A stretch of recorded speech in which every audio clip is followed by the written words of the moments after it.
Je ne sais pas si vous avez remarqué, mais à travers tous ces chants-là, on a entendu tout l'Évangile.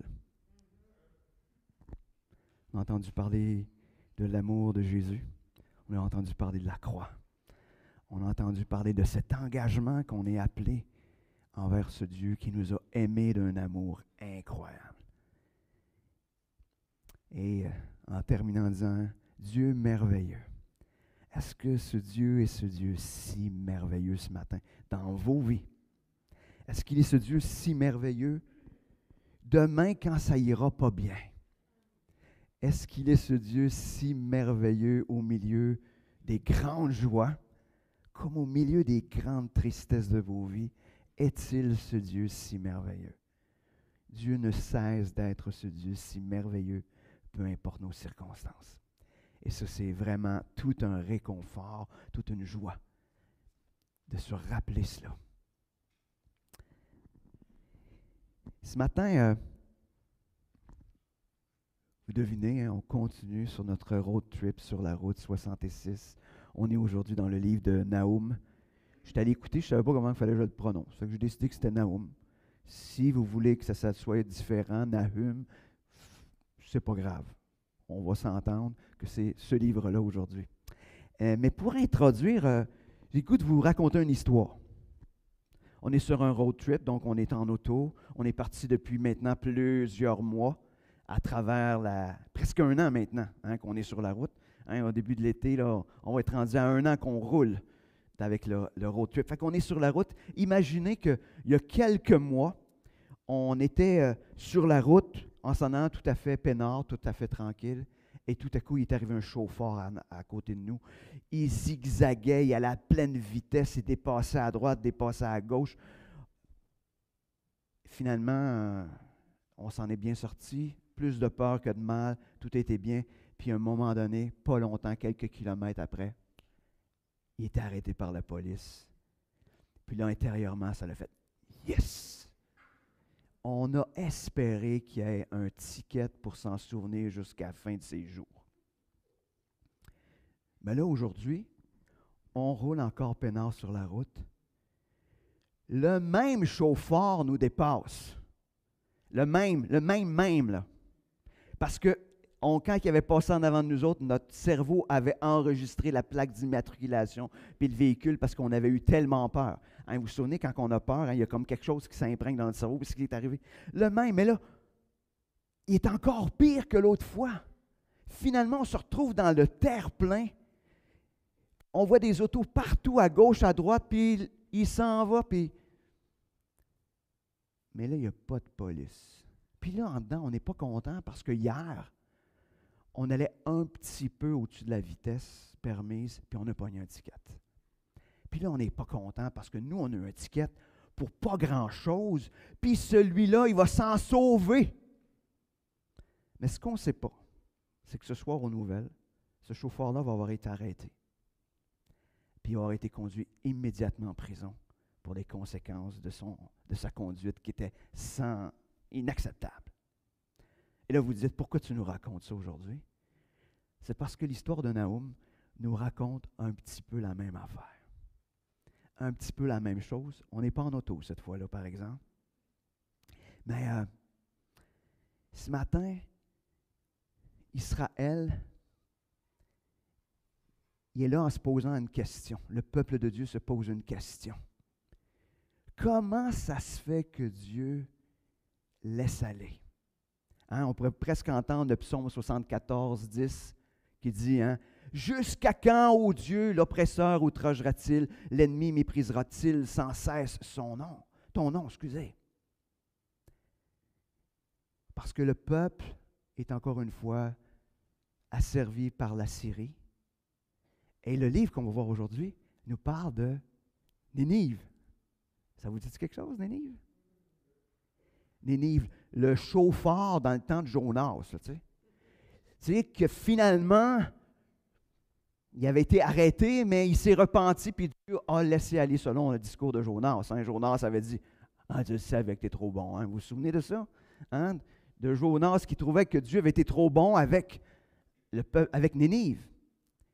Mais aujourd'hui, encore une fois, Nénive, donc, qui est la capitale de la Syrie, pas Syrie, mais Assyrie, qui est la capitale de la Syrie, est encore en train d'oppresser Israël. Et Dieu, cette fois-ci, va intervenir d'une manière radicale en réponse au doute qui est dans le cœur du peuple de Dieu qui se dit « Comment ça se fait qu'il ne se passe rien? Comment ça se fait qu'il ne se passe absolument rien? » Donc, on est un petit peu avec mon histoire de chauffard, hein? On va aller regarder c'était quoi la réponse de Dieu face à ce chauffard qui était la Syrie. Quelle était la réponse de Dieu?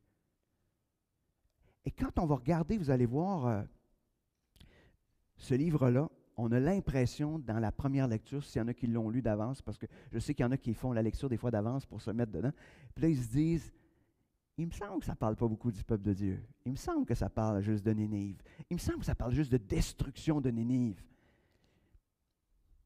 C'est ça qu'on voit à la première lecture, hein, parce que le livre parle majoritairement de cela. Mais ce qui est clair dans les faits, ce n'est pas ça que Dieu veut faire.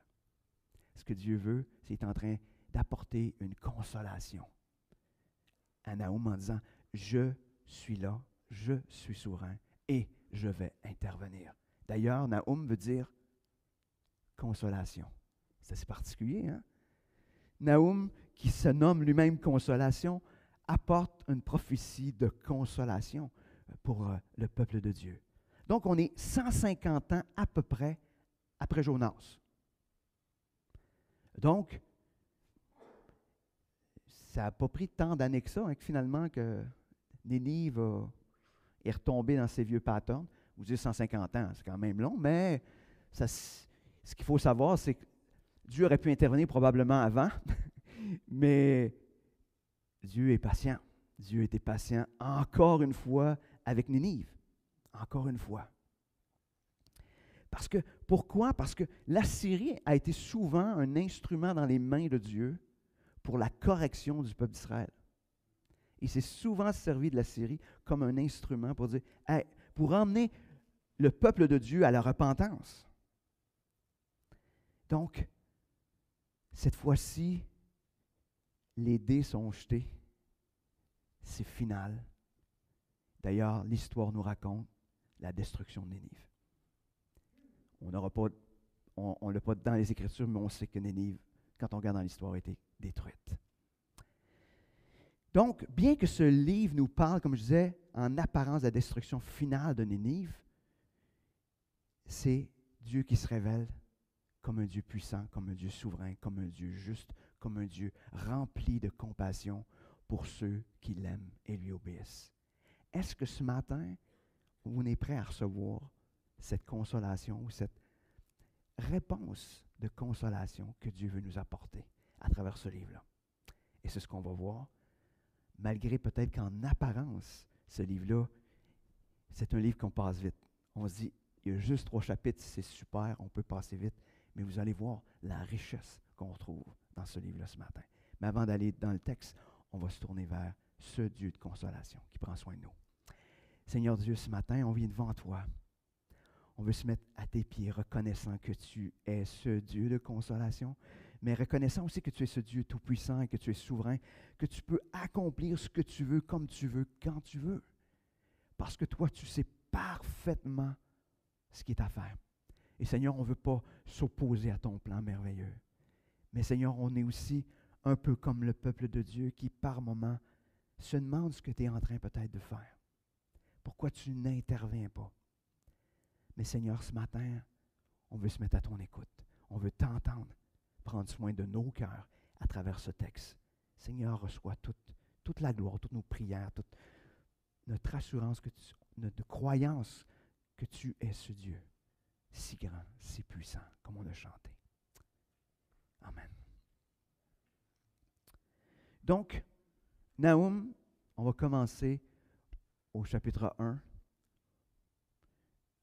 verset 1. On va voir les 3 premiers versets. Donc, oracle sur Nénive. Livre de la prophétie de Nahum d'Elkosh. L'Éternel est un Dieu jaloux il se venge. L'Éternel se venge, il est plein de fureur. L'Éternel se venge de ses adversaires, il garde rancune à ses ennemis. L'Éternel est lent à la colère, il est grand par sa force, il ne laisse pas impuni. Ouf, hein? Il semble quand on veut présenter l'Évangile à quelqu'un, on parle de ça en premier. Hein? C'est les premiers versets. Hein? On dit, on va lire ça, les gens vont être vraiment... Et d'ailleurs, cette image-là, on est souvent de la misère à la présenter. Hein? Un Dieu de colère, un Dieu qui réagit face au péché, un Dieu qui intervient d'une manière très, on pourrait dire, violente selon nos critères à nous, mais très directe. Pourquoi qu'on escamote cet aspect-là, je ne sais pas. Mais moi, je crois que tant qu'on ne voit pas Dieu dans toute sa puissance et dans toute sa colère face au péché, il est difficile, voire impossible, de recevoir ce salut si merveilleux. C'est la grandeur de notre faute et la grandeur de la juste réaction de Dieu qui nous emmène à réaliser ce qu'on est, ce qu'on vit. Mais on va prendre le temps de mettre un petit peu de clarté. Parce que des mots qui semblent un petit peu difficiles. Le mot que Dieu est un Dieu jaloux. Notre problème avec le mot jaloux, c'est qu'on est en 2021. Et la jalousie, c'est la plus grande faute qu'on peut avoir. Hein? Même on s'accuse les gens d'être jaloux. Hein? Mais t'es jaloux, non? OK, ouais. Des fois, on le voit plus comme un péché, la jalousie, que comme un attribut de Dieu. Mais ça n'a rien à voir avec la jalousie humaine, parce qu'on sait à quoi ça conduit, la jalousie humaine. Hein, on l'a vu aux nouvelles, hein? 10 femmes qui ont été assassinées par leur mari, et probablement qu'il y avait de la jalousie pas mal derrière tout ça. Ça conduit donc aux plus grandes folies. Mais la jalousie de Dieu est un petit peu incompréhensible, mais Dieu ne peut pas être jaloux de personne. Comment Dieu peut-il être jaloux de quelqu'un? Il est le Dieu Tout-Puissant. Ce qu'il est jaloux, c'est qu'il est jaloux quand on est là et qu'on se tourne vers d'autres dieux, d'autres idoles. On se met à mettre notre énergie, à adorer d'une certaine manière, ou plutôt à mettre en premier plan ou à se tourner vers toutes sortes d'idoles qui sont dans notre vie. Il est jaloux parce qu'il dit, cette louange, cette adoration me vient à moi et c'est moi qui fais ça. Alors quand on se met à aimer quelque chose plus que Dieu, Dieu est jaloux parce qu'il dit, ça ne donne rien. Il est en train d'adorer quelque chose qui ne donnera rien. Il y a juste moi qui mérite cette adoration-là. Puis Dieu n'est pas en train de se pomper les bretelles, il est Dieu. Acceptons que Dieu, il est Dieu, il n'est pas humain. Des fois, on est là et on se dit, « Ouais, mais là, Dieu est un petit peu... » On entend ça des fois avec les gens qui ne connaissent pas le Seigneur. On dit, « Oh, ben Dieu, ouais, il est orgueilleux, tu sais. » Mais non, il est ce qu'il est. Il est Dieu. Humainement, dire ce qu'il dit, ça serait peut-être orgueilleux. Ça serait clairement orgueilleux. Mais il est Dieu. Il mérite toute cette adoration. Il mérite toute la place. Il mérite d'être le seul Dieu. Donc, à chaque fois qu'on est en train de se tourner vers autre chose que Dieu pour recevoir quoi que ce soit, on est en train d'une certaine manière de provoquer Dieu. En train de dire, « Ah Dieu, je te connais, je t'aime, mais c'est ça qui me comble, c'est pas toi. C'est ça qui me comble. Ah, c'est ça qui me comble, Dieu, c'est pas toi, c'est ça. » Puis des fois, c'est nous-mêmes qui se comblons nous-mêmes. Imaginez.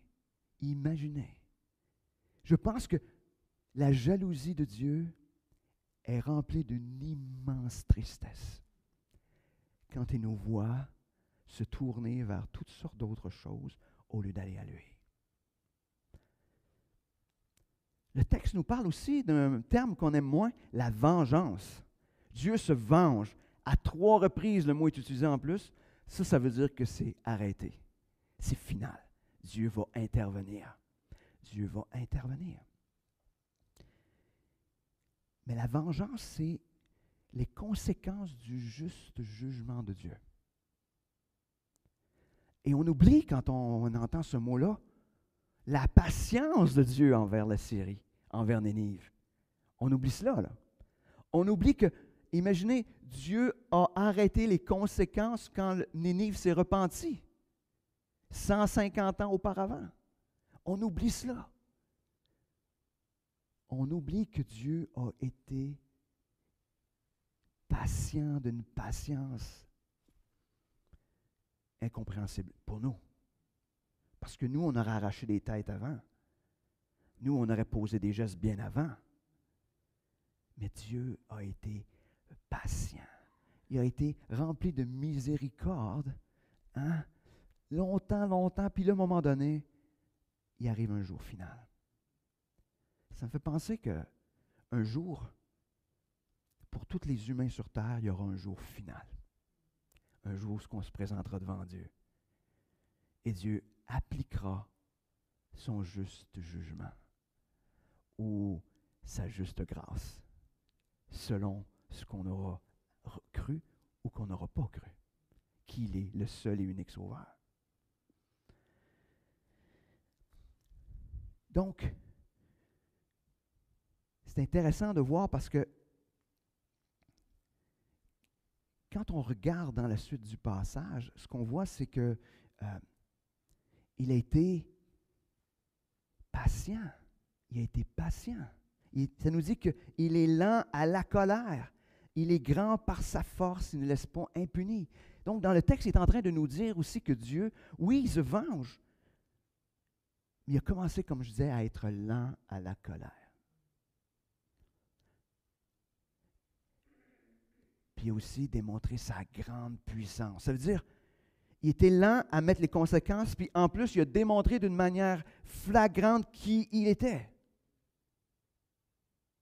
Malgré cela, malgré qu'ils ont vu que Dieu était là à la colère, puis qu'en plus, il a démontré sa grandeur, là, il dit, bien, regarde, maintenant, je ne laisserai pas impuni, je vais appliquer ce juste jugement, tout simplement.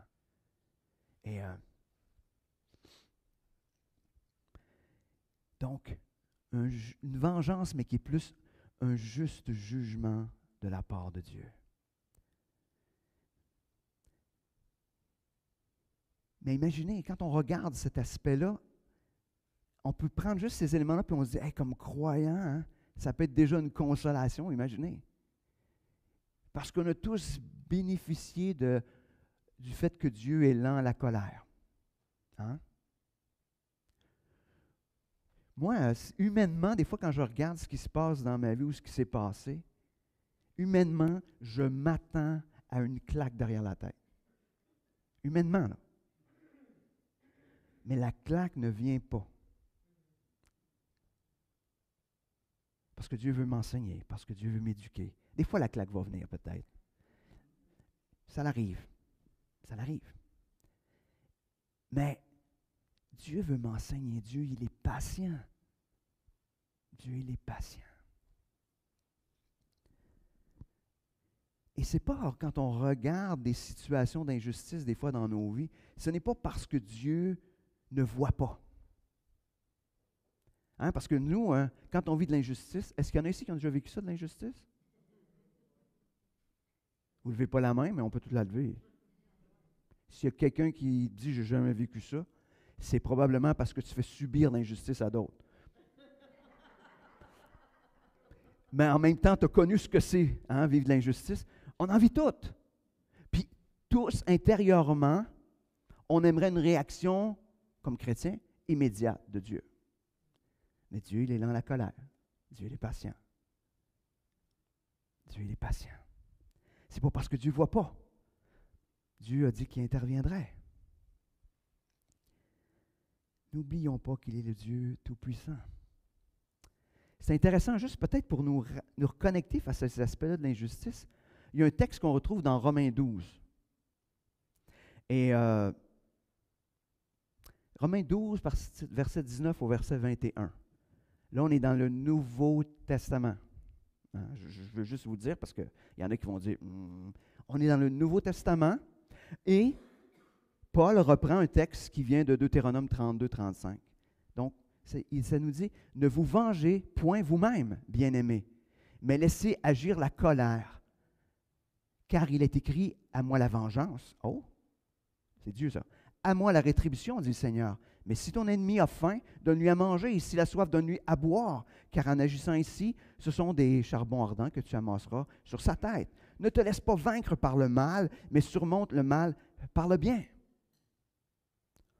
Dieu est dans ce texte-là, ce que Paul nous rappelle, c'est toi, là, pendant que tu es sur terre, là,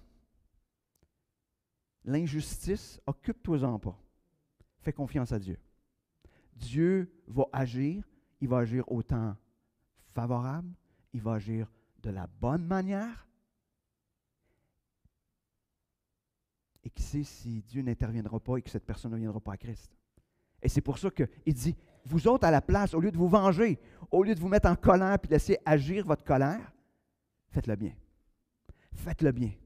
Faites le bien à ceux qui sont injustes envers vous. Faites le bien. De cette manière-là, il y a quelque chose qui va être dérangeant parce que la réponse normale à l'injustice est non, mais la réponse, c'est que pour nous, tu sais, c'est comme tu étais injuste. Tu sais, on s'attend, si tu es injuste avec quelqu'un, tu t'attends à une réaction vive de colère. Mais si au lieu de cela, parce qu'on est des enfants de Dieu, on répond par le bien, en faisant le bien, en aimant, là, il y a quelque chose, ça fait comme non, non, non, non, ça se peut pas. Ça se peut pas. Les gens réagissent en général, ils ne savent pas trop comment réagir à cela. Donc, mais c'est juste de se rappeler que c'est Dieu qui s'occupe du jugement et de la rétribution. Donc, ce que Dieu nous dit dans le livre de Nahum, c'est « Sache que je vais intervenir ». Il est en train de dire ça au peuple de Dieu, mais on peut se l'approprier. Sache, à cause justement de ce texte-là qu'on voit dans Romains, mais Dieu va s'occuper. Dieu va s'occuper des gens. Nous, on n'a pas à s'en occuper. Dieu va s'en occuper parce que Dieu voit, parce que Dieu entend ce qui se passe. Dieu le voit. Et ça, c'est une consolation pour le peuple de Dieu, mais c'est aussi une consolation pour nous. Parce que de toute façon, notre espérance n'est pas ici sur terre. Si vous voulez vivre la justice sur terre, vous allez être dépressif. Ça n'arrive pas. Ça n'arrive pas. Ça n'arrive pas. Oui, des petits bouts. Mais c'est-à-dire, humainement,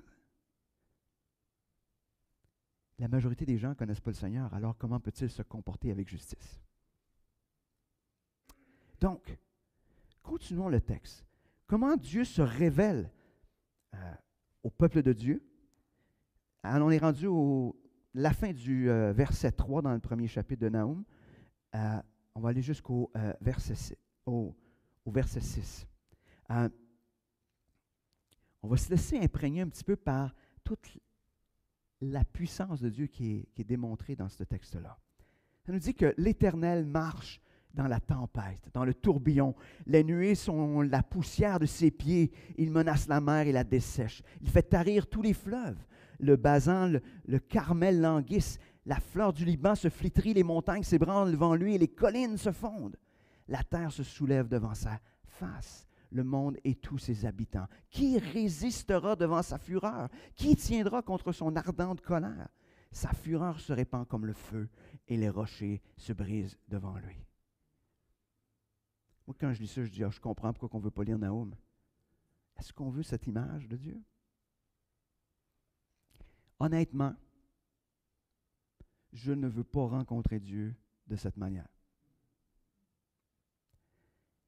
Est-ce qu'on est là à se laisser imprégner par cette image-là, ou on veut juste l'effacer vitement? Parce que comme enfant de Dieu, je ne sais pas si vous savez, mais vous êtes épargné de cela. Vous êtes épargné de ça. C'est de ça, là. Et ça, plus qu'on s'imprègne de cette image-là, plus on voit la grandeur du salut qu'on a reçu.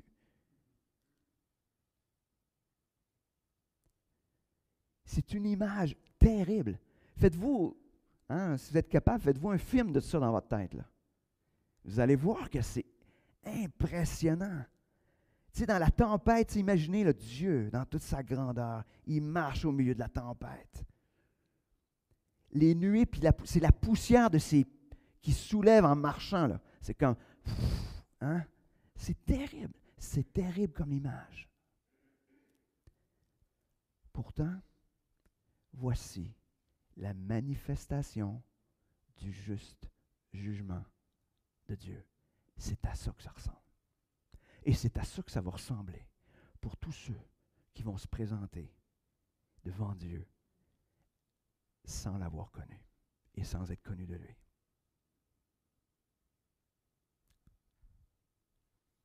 Je ne sais pas ce que ça vous fait, là. Mais d'une part, ça me réconforte de ne pas avoir à vivre ça. Mais en même temps, je ne peux pas rester indifférent. Parce que je suis reconnaissant parce que je sais que c'est ce que je mérite. Puis que dans sa grâce, mais je vais faire face à un père. Mais je ne ferai pas face à un juge avec toute cette puissance-là. Mais d'autre part, je suis profondément troublé parce que je ne veux pas que personne,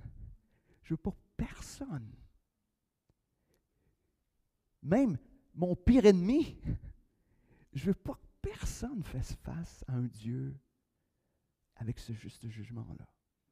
Je ne veux pas ça. Je ne peux pas être indifférent. Ici, en dedans de vous, ça fait comme, yeah, c'est bien bon pour eux autres. Ben, je vous dirais, repentez-vous. Repentez-vous. On ne peut pas souhaiter ça à personne. On ne veut pas que personne se fasse face à ce Dieu qui est un juste juge.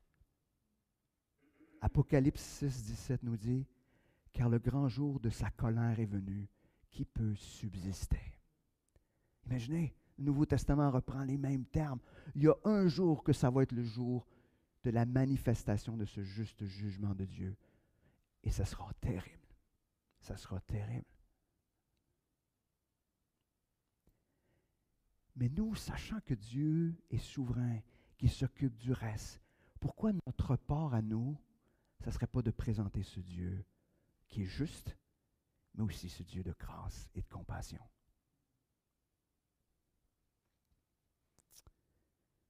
On va continuer dans le texte, parce que le texte nous parle de ce Dieu de compassion, justement. Il y a vraiment un contraste entre le verset 6 et le verset 7. Parce que quand on arrive au verset 7, dans Nahum 1, ça nous dit « L'Éternel est bon. Il est un refuge au jour de la détresse. Il connaît ceux qui se confient en lui. » Voyez-vous le contraste? C'est celui-là qu'on connaît, puis qu'on veut, qu'on veut faire face. Hein? C'est pas l'autre. Mais c'est aussi ce Dieu-là aussi qu'on voudrait que tous puissent connaître. Que Dieu est bon, qui est un refuge au jour de la détresse et qui connaît ceux qui se confient en lui. Ça me faisait penser, quand je lisais ça, au psaume 1. Il est en train, tu sais, le psaume 1 nous présente un petit peu le méchant et le juste. Hein? Il nous présente d'ailleurs, on retrouve beaucoup ce contraste-là. Donc, celui qui ne veut rien savoir de Dieu versus celui qui croit que Dieu est le Tout-Puissant et qui est le seul qui peut nous sauver. Mais je vais juste prendre le temps de lire, c'est un court psaume, le psaume 1. Ça nous dit, ça commence en disant « Heureux l'homme qui ne marche pas selon le conseil des méchants, qui ne s'arrête pas sur la voie des pécheurs et qui ne s'assied pas en compagnie des moqueurs, mais qui trouve son plaisir dans la loi de l'Éternel et qui la médite jour et nuit. » Donc, une joie pour ceux qui se confient en Dieu. Il est comme un arbre planté près d'un courant d'eau, qui donne son fruit en sa saison et dont le feuillage ne se flétrit point. Tout ce qu'il fait lui réussit. Et l'on arrive dans le contraste. Il n'en est pas ainsi des méchants. Ils sont comme la paille que le vent dissipe. C'est pourquoi les méchants ne résistent pas au jour du jugement, ni les pécheurs dans l'assemblée des justes, car l'Éternel connaît la voie des justes et la voie des pécheurs mène à la ruine. Il y a ce contraste-là. Donc, certains vont faire face à ce Dieu de compassion, d'amour, et certains vont faire face à ce juste juge. C'est tout un réconfort de savoir qu'on a un refuge, hein? Un refuge en tout temps. Que Dieu agit aussi en bonté, avec bonté envers nous, en tout temps. Cette opposition-là devrait nous faire comprendre davantage le privilège qu'on a. Tu sais, quand on met les 6 premiers versets en contraste avec le 7e verset, là, on fait comme, OK, c'est ce que je mérite, là, c'est clair. Mais voici ce que j'ai. C'est ce que je mérite, la colère, et voici ce que j'ai dans les faits, et c'est ce qu'on appelle la grâce. C'est ce qui s'appelle la grâce. Puis en même temps, c'est comme je vous disais, ça nous emmène à dire, hey, j'ai-tu du temps à perdre avec autre chose qu'avec Dieu? J'ai-tu du temps à perdre? C'est ça que ça donne. Pourquoi que je courrais après ça?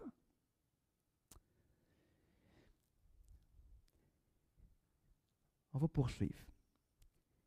Je dirais que j'aime dans les Écritures souvent cette obligation qui est placée dans les Écritures de réagir d'une certaine manière. Dieu souvent nous demande de différentes manières que feras-tu si tu crois que c'est vrai? Si ça c'est vrai, qu'est-ce que tu vas faire avec ça? Qu'est-ce que tu vas faire? Nous sommes continuellement appelés par Dieu à l'action. Puis notre action va révéler ce que l'on croit. C'est simple, c'est tout à fait humain. Hein? Dis-moi pas ce que tu penses qui est correct, je vais te regarder aller, puis je vais pouvoir te dire exactement ce que tu penses. On a beau dire, chanter des beaux chants comme un matin, mais si, quand on sort d'ici, il n'y a rien qui reflète ce qu'on a chanté, on ne croit pas ça. On ne le croit pas. On a beau lire les Écritures puis être « Waouh, waouh, waouh! » Mais si ça ne produit rien dans ta vie, tu ne le crois pas. Tu ne le crois pas. Donc, quand on regarde dans l'aspect de passer à l'action, on arrive dans Nahum chapitre 2, verset 1. Je sais que pour certains, ça peut être 1, verset 15. Des fois, il y a comme il y a selon les différentes versions, il peut y avoir un déplacement, mais les versets sont tous là. Pour celui qui fait face à la bonté de Dieu, donc, verset 1, ça nous dit « Voici sur les montagnes les pieds du messager qui annonce la paix. Célèbre tes fêtes, Judas, accomplis tes vœux, car le méchant ne passera plus au milieu de toi, il est entièrement exterminé. » Si nous croyons que Dieu agit avec bonté envers nous, nous devrions continuellement être dans la fête, dans la célébration. Je ne vais pas dire le party, mais c'est trop cheap. On devrait être dans la célébration, dans la fête. À cause de milieu, avec cette assurance que Dieu intervient au milieu des difficultés en tout temps, c'est comme, on ne devrait pas être en train de s'apitoyer, on ne devrait pas être dans la... Puis je me parle à moi-même, là. Je suis capable tout seul de faire tout le contraire de ce que je vous dis, là. Hein, n'oubliez jamais, hein, celui qui prêche en avant, il n'est pas mieux que celui qui est assis devant. Il a besoin d'entendre la même affaire. Il avait tellement besoin de l'entendre que Dieu y a parlé avant pour que quand il va le prêcher, qu'il se réentende. Fait qu'il avait besoin de l'entendre doublement. Fait que dites-vous ça, moi c'est ce que je me dis. Mais on devrait être dans la joie. On devrait aussi marcher selon ce qu'on a cru. C'est-à-dire, Dieu t'a transformé ma vie, je devrais vouloir être de plus en plus semblable à Christ, à Dieu. Je devrais vouloir ça. Parce qu'on a cette certitude que Dieu va intervenir et que ce qui va s'accomplir, c'est ce qui est parfait.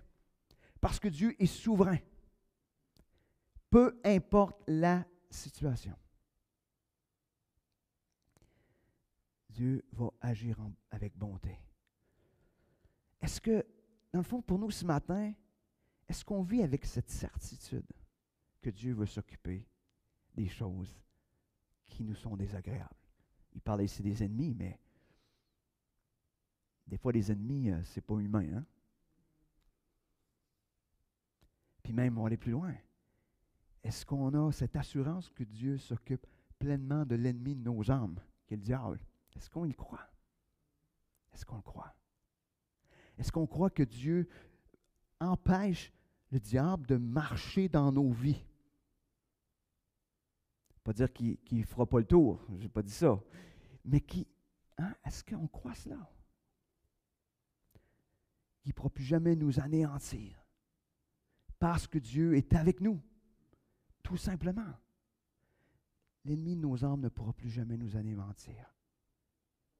Parce que celui qui est avec nous est beaucoup plus grand que celui qui est dans le monde. Hein? Est-ce qu'on agit face à cette vérité-là? Est-ce qu'on la croit au point de dire, « Hey, Seigneur, je me dépose dans tes mains. Je sais, je te fais confiance. Je te fais pleinement confiance. » Si on continue, on voit aussi la réaction de ceux qui font face à la justice de Dieu. Verset 2. Le destructeur marche contre toi. Garde la forteresse, veille sur la route, affermis tes reins, recueille toute ta force, car l'Éternel rétablit la gloire de Jacob et la gloire d'Israël, parce que les pillards les ont pillés et ont détruit leur cep. Dans le fond, c'est presque de l'arrogance de la part de Dieu. Hein. Il est en train de leur dire, si tu vas faire face au juste jugement, attelle-toi. Hein? Équipe-toi, mon homme, ça s'en vient. Ça s'en vient. Mais je te dis tout de suite, là, que moi, je vais rétablir la gloire de mon peuple. Moi, je vais intervenir. Moi, je vais changer de quoi. Mais garde, tu veux t'opposer à moi, alors prépare-toi. Prépare-toi. Mais malheureusement, qui pourra résister? Personne. Mais encore une fois, je suis profondément bouleversé parce que je ne veux pas que personne fasse face à ce juste jugement de Dieu sans pouvoir bénéficier de sa grâce.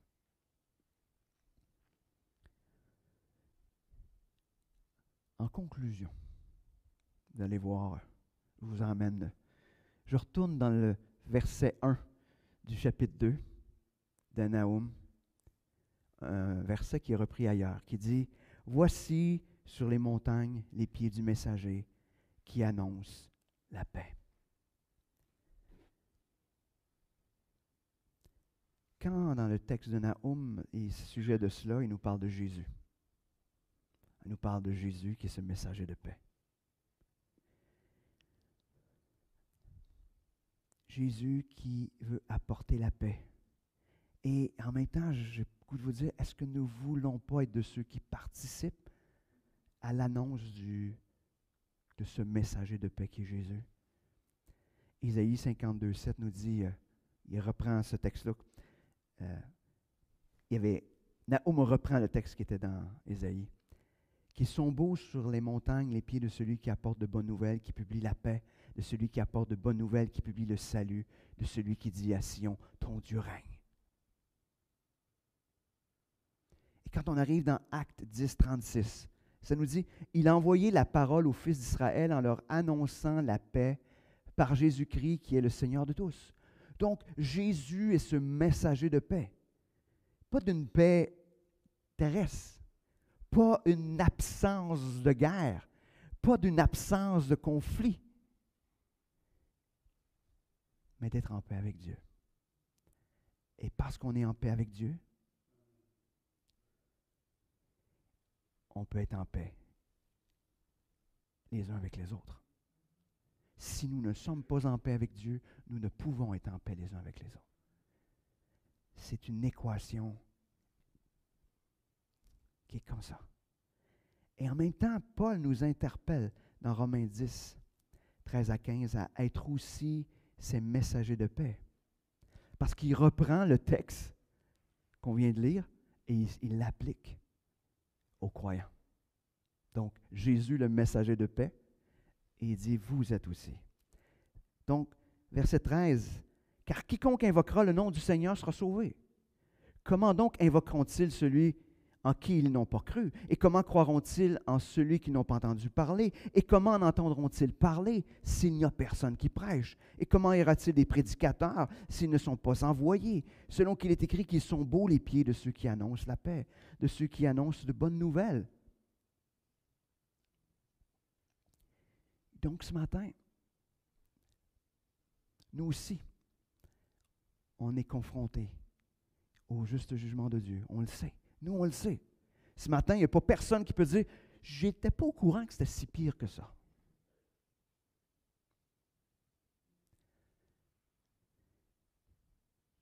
Quelqu'un qui meurt sans Christ, c'est la plus grande tragédie. Puis, je vais être plate, là. Mais tu sais, souvent on entend dans le monde, puis des fois même de notre bouche comme chrétien, « Ah, il a arrêté de souffrir, il va être en paix. » Mais, no way. C'est bien pire de se retrouver face au juste jugement de Dieu. Puis ce matin, je ne veux même pas vous mettre de la pression, là. Je veux juste qu'on se laisse imprégner de ce que la parole de Dieu nous dit. Elle nous présente que les gens qui vont faire face au juste jugement de Dieu, imaginez, on n'a même pas vu le jugement, là. On a vu à ce Dieu avec qui ils vont faire face, là. On n'est même pas en train de parler de l'enfer, là. On est en train de parler de juste la rencontre avec Dieu. Imaginez. Sachant cela ce matin, frères et sœurs, notre fardeau intérieur devrait être, je ne veux pas que personne, en commençant avec ceux qui sont proches de moi, mais même au-delà de ça, je ne veux pas que personne aille là. Puis je vous dis tout de suite, hein, on n'est pas 1% de chrétiens évangéliques. Il y a de l'ouvrage juste au Québec. Il y a de l'ouvrage. Puis imaginez dans le monde entier. Imaginez. Mais ce matin, ce que je veux avec quoi je veux qu'on reste, c'est, je le sais, je ne veux pas me sentir coupable, je ne veux pas vous sentir coupable, mais je veux juste que vous soyez profondément bouleversés par cette révélation de qui est Dieu, afin que vous passiez, que nous passions à l'action en ouvrant la bouche pour parler de ce messager de paix, de cette paix que l'on peut avoir en étant réconcilié avec Dieu. Puis cette paix pas juste terrestre, mais cette paix dans l'éternité, sachant qu'on va être dans sa présence, dans toute cette paix avec lui. Donc, on va prier. Seigneur Dieu, ce matin, je veux que tu mettes dans nos pensées, dans notre cœur, cette image qui est d'une part troublante, mais Seigneur, d'une image qui est pleine de ta vérité. Seigneur, en même temps, je veux te remercier parce que je vois la grandeur de la grâce que tu as eue envers moi et envers mes frères et sœurs, afin qu'on ne soit pas confrontés à ton juste jugement. Mais Seigneur, ce matin, je ne veux pas juste être un égoïste qui reçoit cette grâce-là. Seigneur, je veux que ma bouche s'ouvre et que je puisse parler, que je puisse annoncer. Oui, que ce jugement, que cette mauvaise nouvelle, mais aussi parler de cette bonne nouvelle, de ce salut en toi seul. Seigneur, viens transformer. Viens faire le ménage dans nos fausses croyances ou nos affaires qu'on se dit que ce n'est pas grave, qu'on a du temps. Seigneur, je réalise qu'il n'y en a pas de temps. Je ne sais pas du tout si ceux que j'aime seront là encore la semaine prochaine. Je ne sais pas si mes voisins seront là encore. Je ne sais pas si tous ceux qui m'entourent seront là. Seigneur, garde-nous bouleversés afin que l'on puisse ouvrir la bouche. Mais garde-nous d'agir par culpabilité emmène-nous, Seigneur, à agir par amour, parce qu'on a connu ton amour et on ne peut pas faire autrement que partager cet amour à ceux qui nous entourent. Seigneur, merci. Merci pour ta parole ce matin. Amen. Donc, ce matin, disant au revoir à ceux qui nous écoutent en ligne, dire, reprenons juste cette image des 6 premiers versets dans Nahum, juste pour se rappeler, c'est quoi le juste jugement, afin que Dieu puisse faire une œuvre en nous, pour nous emmener à, oui, à être des disciples qui sont en mission auprès de ceux qui les entourent. Sur ce, donc, bonne semaine, que Dieu vous bénisse. Et c'est un plaisir, si vous avez le goût de vous connecter avec nous, pour la rencontre de prière mercredi. On a de la place, donc, bonne semaine.